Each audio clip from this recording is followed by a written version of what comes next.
大家好，又係我星星同大家職人吹水。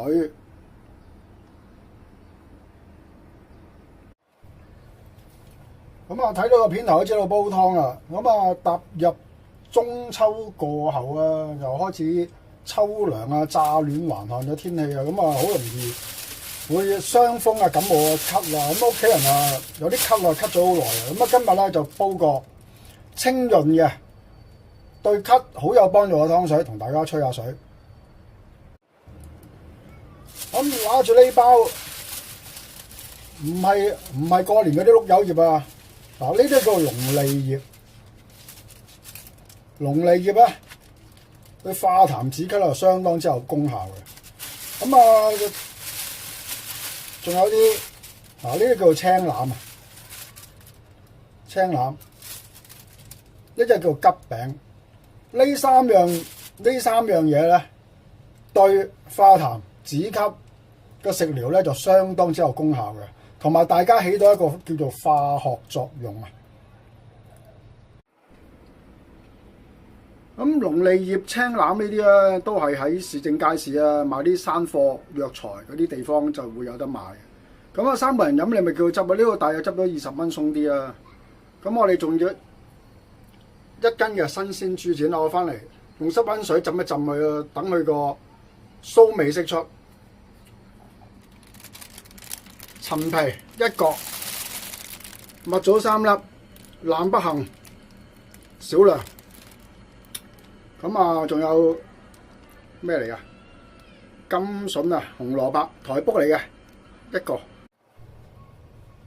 咁3樣食材，咁我哋第一步，我哋揾水浸一浸佢先，幫佢稍為清潔。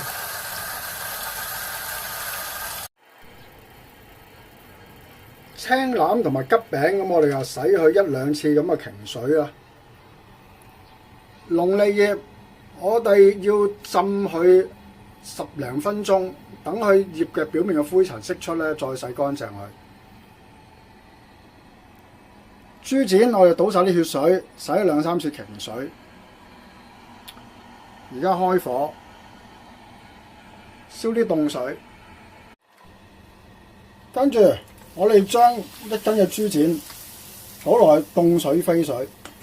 個目的就係等佢加熱過程之中咧，將裏邊有個血水一啲豬肉唔好嘅味道，我哋逼佢出嚟，再洗乾淨佢。準備約4公升到嘅清水，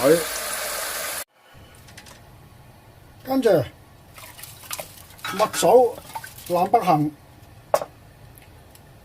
果皮，我哋連埋浸果皮嗰啲水擺埋落去，我哋凍水煲咗佢先。跟住我哋處理嗰條甘筍先。如果煲湯咧，就盡量買我頭先嗰啲啦，有泥嗰啲，我哋叫做台卜啊。咁啊，隨便切咁就 OK 噶啦。準備好晒之後，咁我哋跟住就可以凍水擺埋落去煲。跟住輪到呢啲叫做桔餅啦。處理啲桔餅咧，咁我哋洗乾淨佢之後咧，咁我哋浸一浸佢。咁我哋咧都仲要切一切佢嘅。切一切嘅目的咧，就等佢容易出味嘅。咁都幾硬下嘅，咁啊切嗰陣時就大家就小心少少啦。咁我哋都可以凍水一齊擺埋落去煲。咁跟住輪到啲青欖啊，啲青欖我哋洗乾淨佢之後咧，個頭呢啲嘢我哋搣一搣佢啦。咁啊，想啲青欖更加出味咧，我哋有2、3個方法嘅。咁我哋喺出邊做咧，揾啲毛巾包住佢嚟剝嘅。我屋企咧就唔好啦。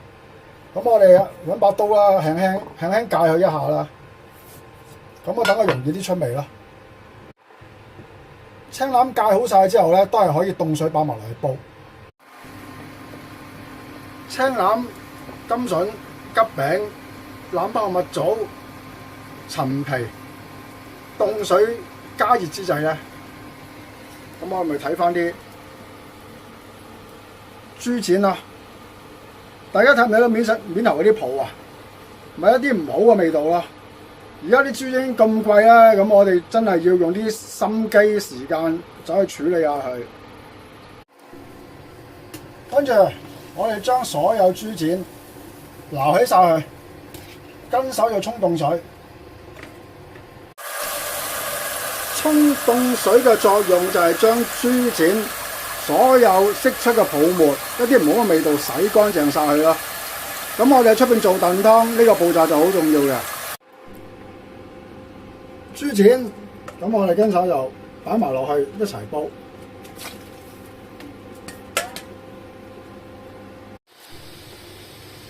落咗豬骨之後，咁我哋咪處理翻我哋嘅龍脷葉咯。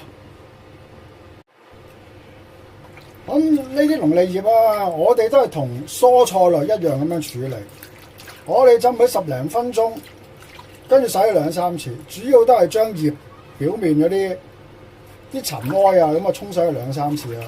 咁啊，而家我就洗到第3次啊，咁啊已經係好乾淨。咁我哋用咗一個揦嘅方式，將佢全部揦起晒佢。龍脷葉洗乾淨晒之後咧，水滾，我哋而家先擺落去。啲龍脷葉唔好凍水落，凍水落咧，佢龍脷葉本身咧都有少少苦澀味嘅。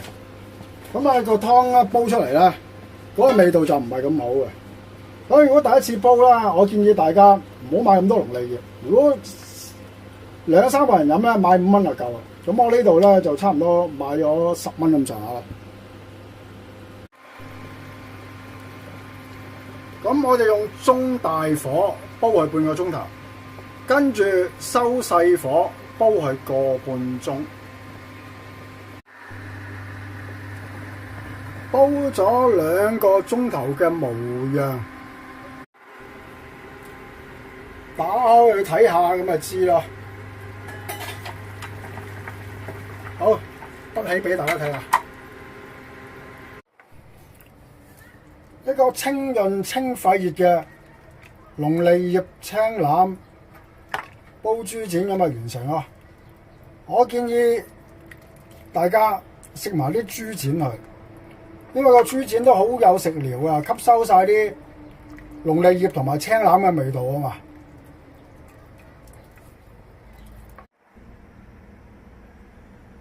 得起咗個模樣。咁我哋加翻適量嘅鹽落去。咁近排天氣又開始乾燥啊，咁啊有少少咳啊，個肺啊唔係好暢順啊，咁啊呢個湯水就啱晒啦。咁呢個湯水唔煲豬展，咁啊日常煲水飲都係好適宜嘅喎。咁我哋加翻少少雪梨啊或者海底椰落去啦。咁啊，豬展貴咪唔好落肉咯。不過呢個湯水啊，我建議大家就煲豬展，食埋啲豬展啦，嗰個吸收就更加好。咁啊，中意老火湯嘅網友俾個 like 有星星啊。咁中意食豬展嘅網友訂個職人出咗嘅頻道，幫我分享下呢個龍脷葉青腩金餅煲豬展。咁我就咁多先啦。咁啊，下個視頻再同大家吹過，拜拜。